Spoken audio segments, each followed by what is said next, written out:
नमस्कार. माननीय खासदार श्री श्रीनिवास पाटील साहेब, ज्यांच्या वाढदिवसाच्या निमित्ताने आपण इथे जमलेलो आहोत असे श्री शशिकांत शिंदेजी, वहिनी, आपल्या सगळ्यांचेच सहकारी बाळासाहेब पाटीलजी, सुनील माने, सुभाषराव शिंदे, प्रभाकर देशमुख, वैशालीताई, त्यांचा सारंग दादा, संजनाताई, प्रदीप विघाने, दीपक बापू पवार, तेजस शिंदे, शिवराज महाडिक, साहिल शिंदे, किशोर बापू, अरुण अप्पा माने, मास्कर कदम, राजाभाऊ जगदाळे, सतीश चव्हाण, कविता मेत्रे, दिलीप आहेरकर, राजू काका भोसले, रमेश उंबाळे, अजय बापू कदम, नागेश जाधव, नरसिंहरावजी दिलसेकर, निवेदक विठ्ठलराव माने, व्यासपीठावरील सर्व मान्यवर आणि उपस्थित बंधू आणि भगिनींनो, मी सुरुवातीलाच शशिकांत शिंदेजींना मनापासून वाढदिवसाच्या शुभेच्छा देते. तुम जियो हजारों साल, साल के दिन हो 50,000. आणि आज इथला उत्साह बघून ते एकूण 60 वर्षाचे आज झालेले आहेत. पुढच्या वर्षी 60 वर्षाचे येणार.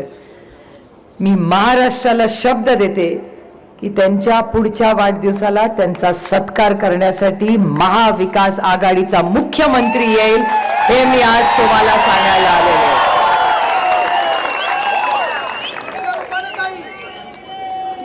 कोणतरी आल्याशी कारण तुम आम खाओ पेड़ मत गिनो.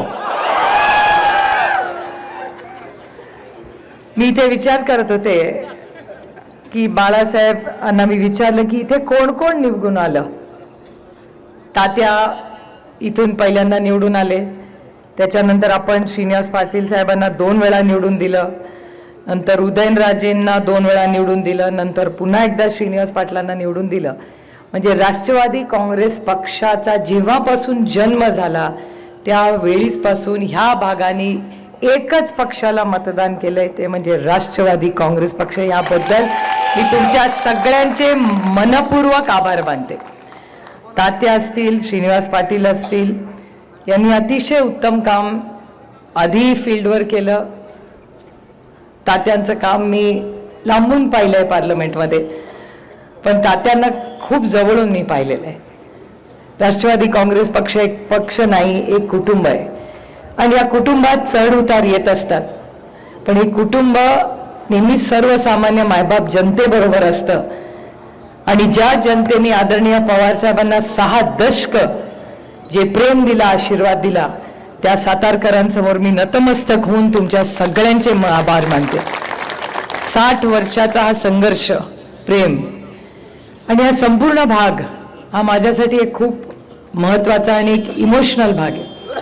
कारण का ज्यांना माझे वडील गुरु मानतात, ज्या पदस्पर्शाने पावन झाली ही सगळी भूमी आहे, ज्याचा उल्लेख पाटील साहेबांनीही केला की कैलासवासी यशवंतराव चव्हाण त्यांच्या संस्कारात चौकटीत आम्ही राजकारण आणि समाजकारण केलं.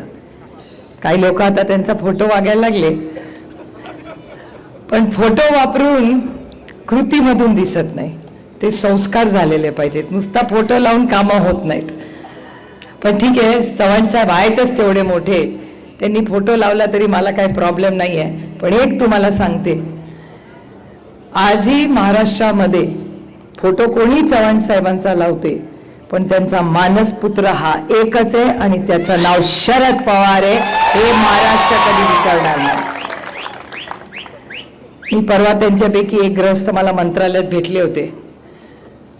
म्हटलं तुम्ही सगळं घ्या, ती अदृश्य शक्ती आहे नाही तर महाशक्ती आहे, ती तुम्हाला देईल पण सगळं. कारण का आज महाराष्ट्राच्या विरोधात एक मोठं कट कारस्थान चाललंय.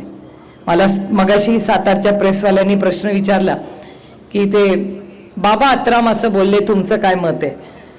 म्हटलं मी राष्ट्रवादी काँग्रेस पक्षामध्ये जे आधी होते आणि पक्ष सोडून गेलेत, किंवा उद्धव ठाकरेंच्या बरोबर जे होते ते त्यांचा पक्ष सोडून गेलेत, त्यांच्या विरोधात काहीही बोलणार नाही. याचं कारण असं की ते जे कृती करतायत ना, ती त्यांची कृती नाहीच आहे. ही जी अदृश्य शक्ती आहे किंवा ही महाशक्ती आहे दिल्लीची, महाशक्ती MS, आणि अदृश्य शक्ती AS.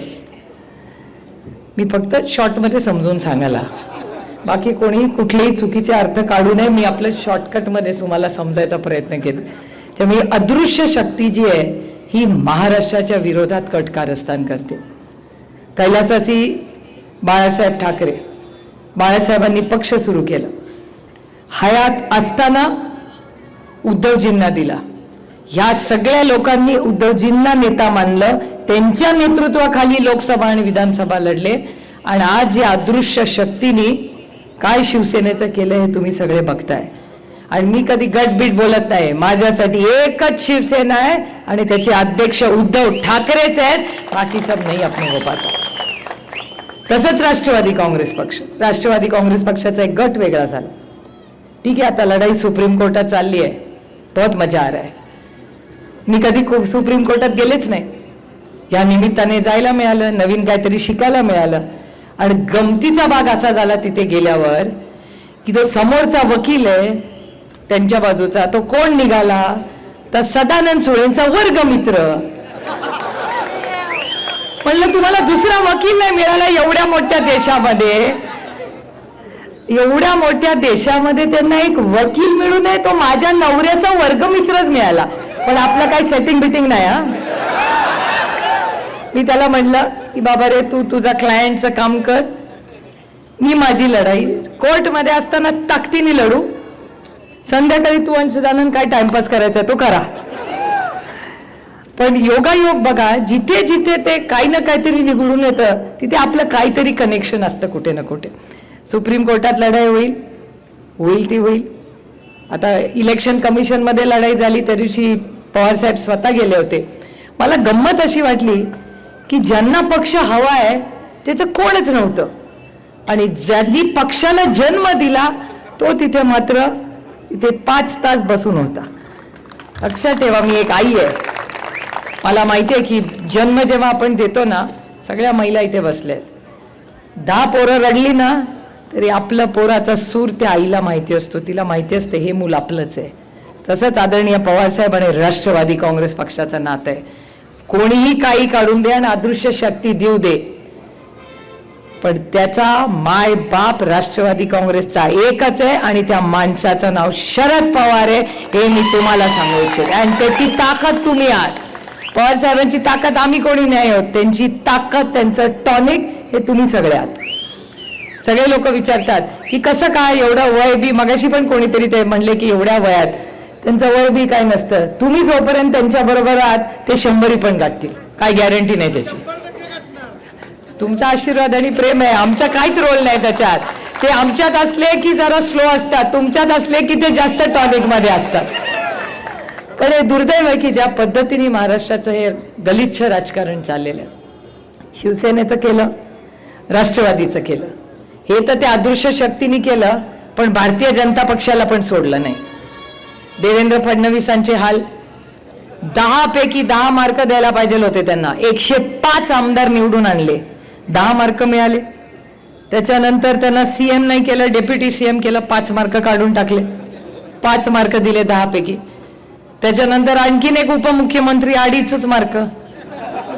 सर तुम्ही शिक्षक आहात ना, किती पासला लागतात मार्क? 35. 2.5 म्हणजे फेल. त्याच्यामुळे देवेंद्र फडणवीसांवरही ह्याच अदृश्य शक्तीने घात केलाय. आणखीन एक व्यक्ती म्हणजे नितीन गडकरी. गडकरी साहेब अतिशय चांगले मंत्री, आमची सगळ्यांची कामं करतात. जाहीरपणे मी हे म्हणते, मी तर पार्लमेंटमध्ये पण म्हणते की गडकरी साहेब हा असा एक मंत्री आहे जो पक्ष बघत नाही, तो विकास बघतो. त्याच्यामुळे गडकरी साहेबांबद्दल चांगल्याला चांगलं म्हणलं पाहिजे, त्यामुळे आम्ही त्यांचे आभार मानतो. पण गडकरी साहेबांचेही अधिकार काढण्याचं पाप याच अदृश्य शक्तीने केलंय. आता एक राष्ट्रवादी, एक शिवसेना आणि 2 भारतीय जनता पक्ष, हे सगळ्यांमध्ये एकच कॉमन गोष्ट आहे, ते म्हणजे ते सगळे मराठी आहेत. आणि या सगळ्या मराठी माणसांचं कंबळ न मोडण्याचा पाप एकच अदृश्य हात करतोय. आणि माझी लढाई ह्यांच्या बरोबर नाहीये, माझी लढाई त्या अदृश्य हाताबरोबर आहे. जेव्हा पाटील साहेब म्हणतात ना की जेव्हा जेव्हा हिमालयाला गरज पडली तेव्हा ह्याच सह्याद्री धावून गेला, जर चव्हाण साहेबांचे संस्कार माझ्यावर झाले असतील तर पूर्ण ताकदीने ह्या अदृश्य शक्ती जी महाराष्ट्राच्या विरोधात कट कारस्थान करते त्यांना नाही दिल्लीवरनं हलवलं ना तर नाव माझं सुप्रिया सुळे नाही हे सगळ्यांनी लक्षात किती कष्ट करायला लागले ते करू. मी नेहमी विचार करते, परवा मी कुणाला तरी सुप्रीम कोर्टात बाहेर भेटले तेव्हा रागवले. जितेंद्र आव्हाड म्हणतात अगो मला माहितीच नव्हतं तुम्ही एवढं कडक बोलू शकता. म्हणलं मलाही माहिती नव्हतं. मी कधी कडक एवढं बोलतच नव्हते, कधी वेळी आली नव्हती. कामाचा निर्णय झाला होता, दिल्लीत सगळं मी बघायचं, महाराष्ट्रात यांनी सगळं बघायचं सगळ्यांनी मिळून. त्याच्यामुळे मी महाराष्ट्रात कधी फार लक्ष घातलंच नाही. आपला मतदारसंघ बरा आणि आपली दिल्ली भली. पण ज्या पद्धतीने या अदृश्य हाताने महाराष्ट्रावर घात केलाय, माझ्याकडे काय मार्ग होता दुसरा? इतक्या वर्ष पक्षात काम करते, कोणीही सांगावं मला, राष्ट्रवादी काँग्रेस पक्षाकडे एक खासदारकीचं तिकीट दुसरं काही मागितलं होता का? एक खासदारकीचं ticket, only one. Baramati Lok Sabha मतदारसंघात एक ना. कधी एकाची बदली मागायली काय? जो दिल त्याच्याबरोबर मी काम केलं 18 वर्ष. तुम्ही म्हणाल ती पूर्व दिशा. मला काय, मला काही लग्न करून नांदायचं नव्हतं, मला काम काढायचं होतं. आणि मी चांगली टीम प्लेअर आहे, मी कुणाबरोबरही काम करू शकते. कारण का आपल्याला लोक, मी राजकारणात कशासाठी आले? मी सुप्रीम कोर्टाची पायरी चढायला नाही आले हो, आणि मी ना हक्कासाठी आले. मी सर्वसामान्य मायबाप जनतेची सेवा करण्यासाठी राजकारण आले. हे माझं ध्येय लक्षात आहे. आजही मी स्वतःला ते सांगते. आणि मी त्यांच्यावर पण फार टीका करत बसणार नाहीये. कारण का तुम्हाला असं वाटतं ठीक आहे हे तुमचं झालं, आमच्यासाठी काय? आणि म्हणून राष्ट्रवादी काँग्रेस पक्ष पुढे काय करणार आहे हेही मला तुम्हाला सांगायचं.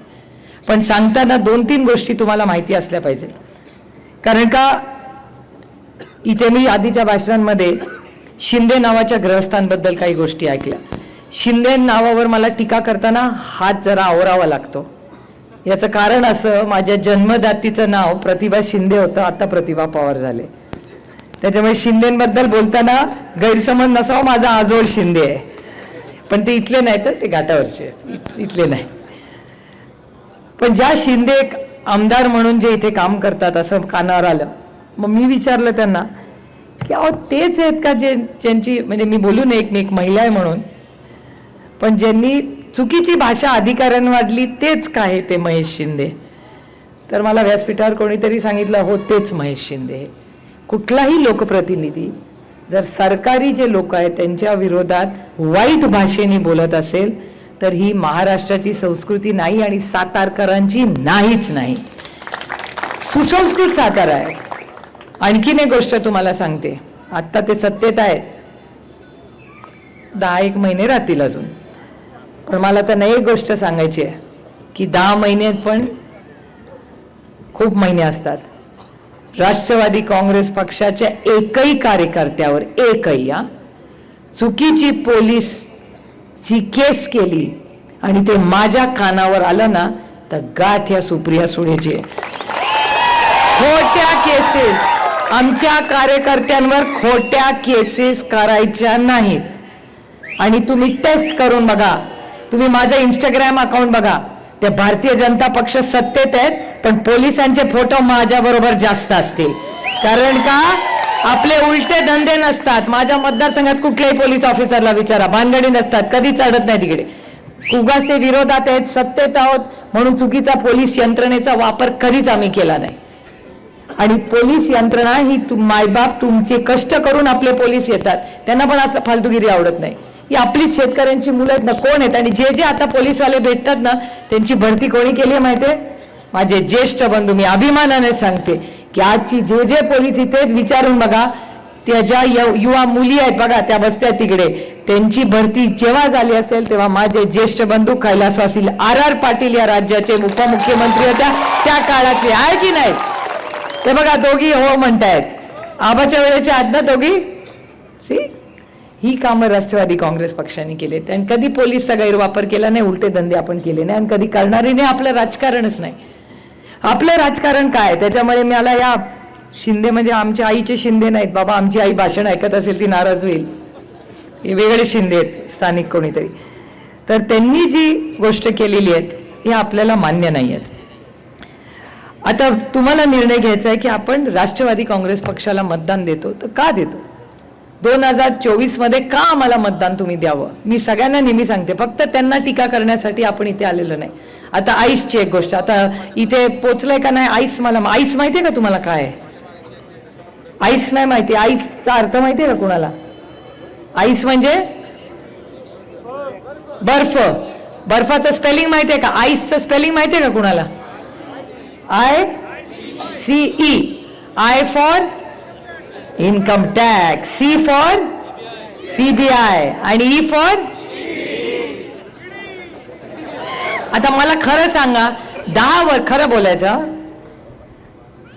10 वर्षापूर्वी ईडी माहिती होती का? 10 वर्षापूर्वी CBI माहिती होतं का? इन्कम टॅक्स माहिती आहे, कारण आपण सगळे भरतो. मी तरी भरते, तुम्ही भरता ना.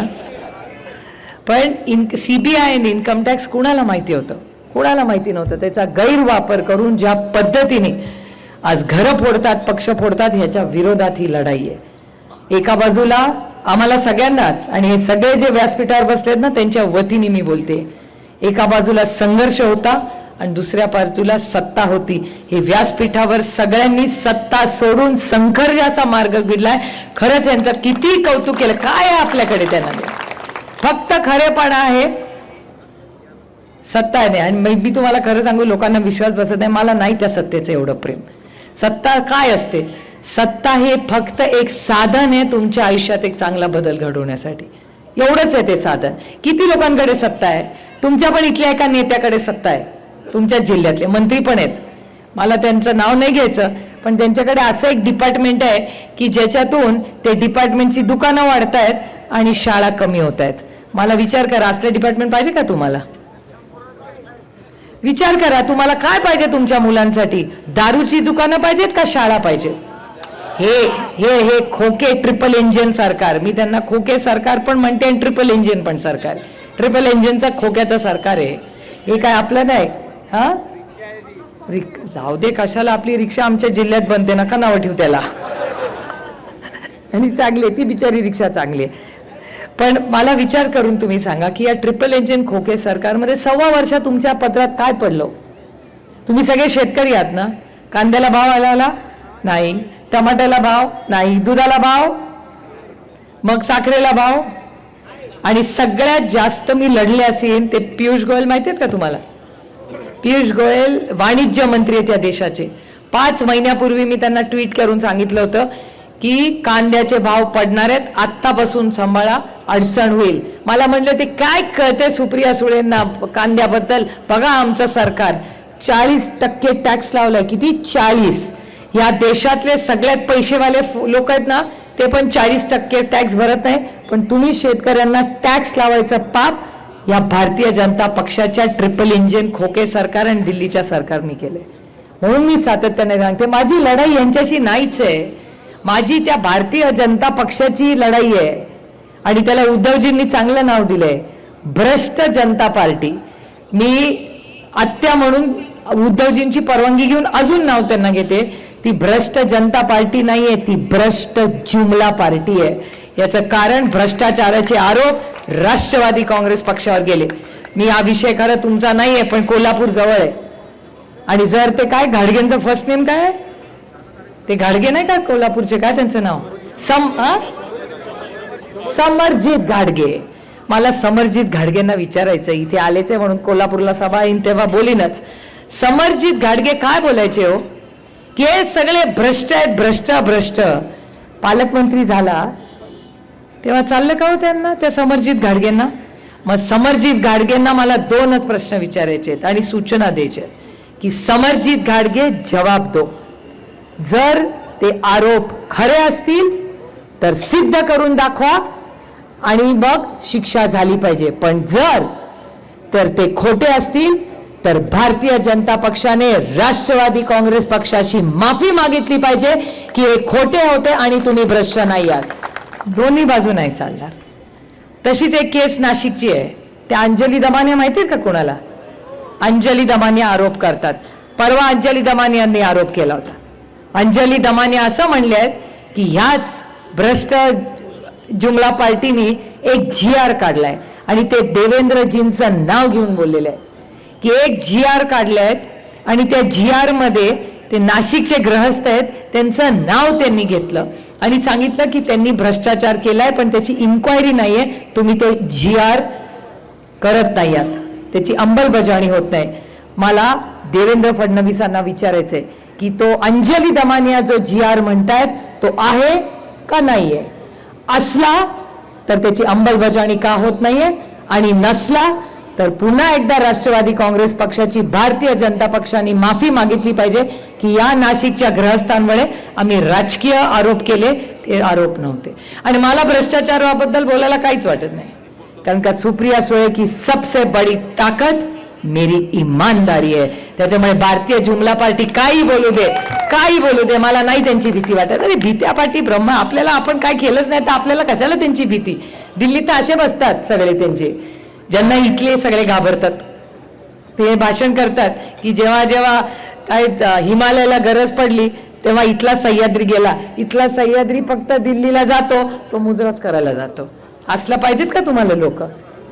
मी एक स्वाभिमानी मराठी मुलगी आहे, उगाच छत्रपतींचं नाव घेत नाही ना, शाहू फुले आंबेडकरचं नाव घेत नाही. मी कृती करून दाखवते, मोडेन त्यांच्या विरोधात पण वाकणार नाही कधी दिल्लीच्या समोर. हे रेकॉर्ड करून ठेवा. रेकॉर्ड मी का म्हणते रेकॉर्ड, नंतर परत असं तसं नको. शब्दाला माणूस पक्का असला पाहिजे. आज रोज उठताय आणि आरोप करतायत सगळे, करा जरूर आरोप करा. एक ग्रहस्थांची तर गंमत झाली, ते गेले होते सगळ्यांना गावभर विचारायला की अरे पुढचा प्रधानमंत्री कोण होणार, तर त्यांनाच सांगितलं राहुल गांधी होणार आहे. हे मी नाही, मी टीव्हीवर बघितलेलं सांगते. मी माझं सगळं भाषण असताना ते टीव्हीवर असते, यांच्यासारखं मी खोटे नाटे भाषण करत नाही. मी आपलं जे खरं असतं ते बोलते, कारण का मी रामकृष्ण हरिवाली आहे. अभि उसका माझा विठ्ठलाला मला रोज उत्तर द्यावं लागतोय, यांच्यासारखं नाहीये. त्याच्यामुळे माझा विठ्ठल रागवेल मला, त्याच्यामुळे मी आपलं रोज खरंच बोलते. आता तुम्ही मला सांगा की राष्ट्रवादी काँग्रेस पक्षाला पुढे मतदान का द्यायचं? कारण का राष्ट्रवादी काँग्रेस पक्षाचा एक कार्यक्रम करायचा. मगाशी ते SSS बोलले पाटील साहेब, ऐकलं असेल तुम्ही. मी अजून 3S त्याला लावते. 3S म्हणजे सेवा, सन्मान आणि स्वाभिमान. राष्ट्रवादी काँग्रेस पक्ष म्हणजे सेवा, सन्मान आणि स्वाभिमान. सेवा कोणाची करायची? मायबाप जनतेची सेवा करायची, हे राष्ट्रवादी काँग्रेस पक्षाचं काम आहे. सन्मान कुणाचा करायचा? तर महिलांचा सन्मान करायचा आणि शेतकऱ्यांचा सन्मान करायचा. आणि स्वाभिमान कुणाला जगायचा? तर या महाराष्ट्राच्या जनतेचा स्वाभिमान. सेवा, सन्मान आणि स्वाभिमान हे काम घेऊन आपल्याला कामाला लागायचंय. आणि 5 कलमी कार्यक्रम आहे. 5 राष्ट्रवादी काँग्रेस पक्षाची सत्ता आली तर सगळे प्लीज रेकॉर्ड करून ठेवा, कारण का हे करणारे आम्ही 1 वर्षानंतर जेव्हा 60च्या वाढदिवसाला येऊ ना, मुख्यमंत्री येतील महाराष्ट्राचे, तेव्हा हे भाषणातले बरेच बोलतील गोष्टी. पहिली गोष्ट आम्ही करणार की ह्या राज्यातल्या प्रत्येक शेतकऱ्याला हमीभाव तुम्ही म्हणाल तो आणि परवडणाराच मिळणार. तुम्हाला एकही कांदा बाहेर फेकू देणार नाही. पवार साहेब इतके वर्ष मंत्री होते, कांदा फेकला का कधी? नेवर. दुधाला भाव होता की नाही? त्या सगळे ते आपले दिवस आपल्याला परत आणायचे. शिक्षण हे खोके सरकारने जितक्या शाळा बंद करतील, महाविकास आघाडीचा मुख्यमंत्री सगळ्या शाळा उघडील, दारूची दुकाने वाढवलेली कमी करू आणि सगळ्या शाळा उभी करू. प्रत्येक मूल, भारतरत्न डॉक्टर बाबासाहेब आंबेडकरांचं नाव उगाच घेत नाही मी, त्यांनी अधिकार दिलाय, प्रत्येक मूल हे शिकलंच पाहिजे आणि त्याची जबाबदारी आम्ही सगळे घेऊ आणि आम्ही प्रत्येक शाळा चालू करू जी महाविकास आघाडीने बंद केलेली आहे. दुसरं आरोग्य. कोविडचे दिवस आठवतात की नाही सगळ्यांना? राजेश टोपे आणि अनिल देशमुखांनी केलेलं काम उभा महाराष्ट्र नाही, देश विसरलेला नाही. त्याच्यामुळे राजेश टोपे तेव्हा जेव्हा कोविड होता तेव्हा लोक गेले नाही, पण जेव्हा आता नांदेडची घटना गेली की नाही, मी गेले होते नांदेडला, 60 लोक गेले. 60. महाराष्ट्राच्या मुख्यमंत्र्यांना सातारकर वाईट वाटून घेऊ नका, तुमचा मुलगा आहे म्हणून, पण मी टीका करत नाही, पण खरं बोललं पाहिजे. 12 मुलं गेली. या महिला बसल्या आहेत. आपल्याला सगळ्यात जास्त दुःख आणि सुख कोण देऊ शकतात? आपली पोरं देऊ शकतात. 12 मुलं एका रात्रीत गेली होती. आणि या राज्याच्या मुख्यमंत्री आणि उपमुख्यमंत्री 1 म्हणजे देवेंद्र फडणवीस. त्यांच्याकडे 1 आणि 2 आहे असं ठरलंय त्यांचं. तर जेव्हा मी म्हणणार की उपमुख्यमंत्री 1 म्हणजे देवेंद्र फडणवीस, त्यांच्या बरोबर त्यांचा फोटोग्राफर असतो ना, तो पण जॅकेट घालतो, डेप्युटी CM 1. मग मी विचारलं 1 म्हणजे काय रे? ते म्हणले देवेंद्र फडणवीसांचा मी आहे. असं आहे, म्हणून DF1. तर दिल्लीला गेले कशाला? तर पालकमंत्री ठरवायला. प्रायव्हेट प्लेननी दिल्लीला जायला यांना वेळ होतो, पालकमंत्री. पण नांदेडला त्याच विमानी 60 लोक गेले, पण या ट्रिपल इंजिन खोके सरकारला जायला वेळ मिळाला नाही. कोणीही त्यांच्यातलं गेले नाही. नागपूरला गेले मला वाटतं डेप्युटी CM 1, पण बाकी कुठे नाही, कोणी कुठे गेलं नाही. ना संभाजीनगरला गेले, ना नांदेडला गेले, कुठेही कोणी गेलं नाही. असं तुम्हाला सरकार पाहिजे का? राजेश टोपे आरोग्यमंत्री असलेलं सरकार पाहिजे. हा निर्णय आपल्याला घ्यायचा आहे.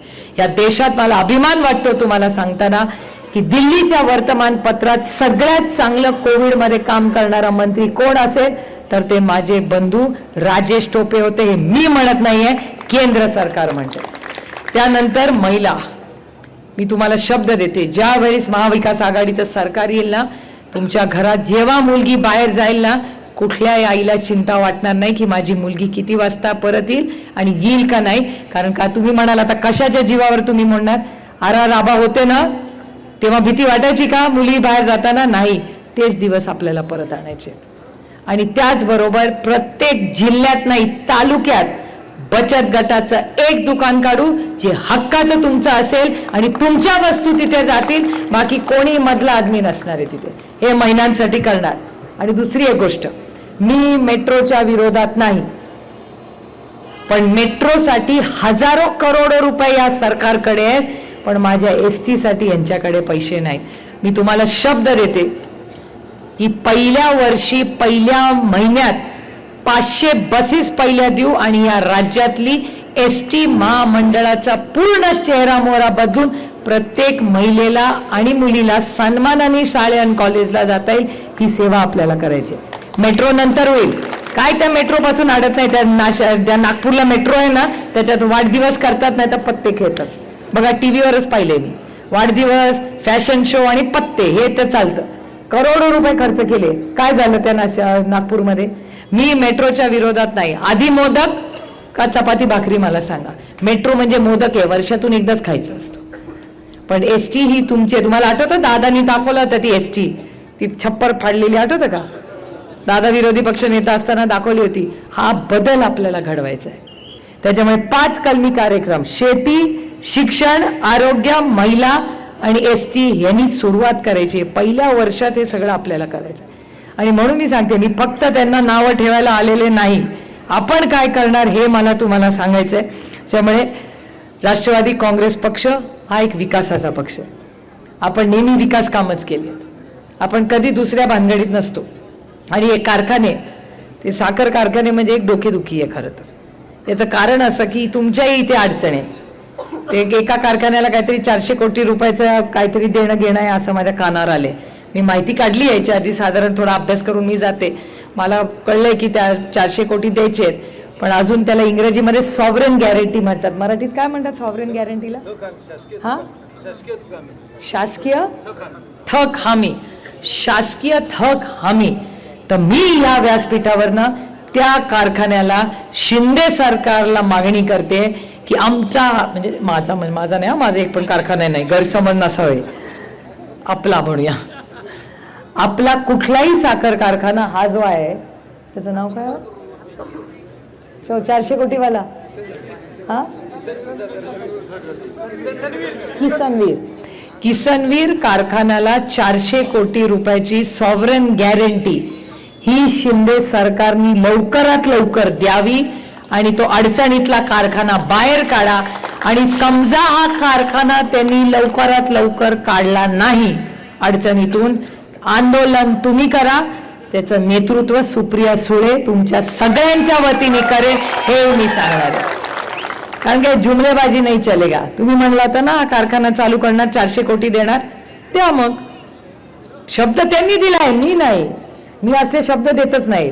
आपला खिसा बघून बोलावं माणसाने.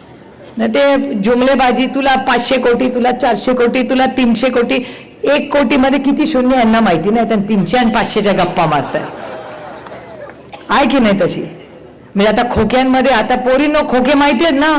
मला माहितीच नव्हतं खोक्याचा अर्थ काय. हे जुमलाबाज आल्यापासून कळलं खोके. कारण का जेव्हा खोके खोके खोके म्हणजे 50 खोके दिलेत. 50 खोके ठेवतात का ते घरामध्ये? 50 खोके मला वाटलं खोका म्हणजे खोका, आपल्या लग्नाचा बस्ता असतो ना त्याला खोका असतो, तो खोका. मी म्हणले यांना 50 खोके भारतीय जनता पक्षाने दिले. 50 खोके. नंतर मला आपल्या पक्ष सगळे एक होते तेव्हा एकाने बोलवलं, तर इकडे म्हणलं काय? म्हणले खोके. खोके काय? तुम्हाला माहिती आहे खोके काय? बघा, महिलांना माहिती नाही. 1 कोटी रुपये म्हणजे 1 खोका, तर 50 खोके म्हणजे 50 कोटी रुपये. बघा, आमच्या बिचाऱ्या महिलांना माहिती नाही. 50 खोके खोके करतात, त्यांना माहिती पण नाही काय. त्यामुळे 50 खोक्यांचं हे जे सरकार आहे ना, या सरकार महाराष्ट्राला, तुम्ही म्हणता 50 खोके एकदम ओके, माझं म्हणणं आहे 50 खोके इज नॉट ओके. आम्ही काय साबण आहोत का कोणी यावं विकत घ्यावं? Boss, there is no price to us. विकत घेऊन बघावं त्या भारतीय जनता पक्षाने, हिंमत करावी आहे. असल्या भानगडी माझ्या नादीच ते लागत नाहीत, कारण का त्यांना माहिती आहे की ये इधर नहीं होगा. आणि आईस बीस कुछ भी कर लो, क्या कर लोगे आईस करके? थोडा त्रास द्याल, नोटीस पाठवायला. आमचं तर रोजच चालतं. मी पार्लमेंटमध्ये भाषण केलं की 4 वाजता तिथे पार्लमेंटमध्ये रेंज नसते, तर बाहेर आल्यावर टिंग टिंग नवऱ्याचा मेसेज असतो, लव्ह लेटर आलं. आता तुम्हाला वाटेल माझ्या नवऱ्याला लव्ह लेटर कोण लिहितंय? दुसरं कोणी लिहित नाही. लव्ह लेटर म्हणजे सदानंदच्या आणि माझं मधलं कोड वर्ड आहे की इन्कम टॅक्सची नोटीस आली.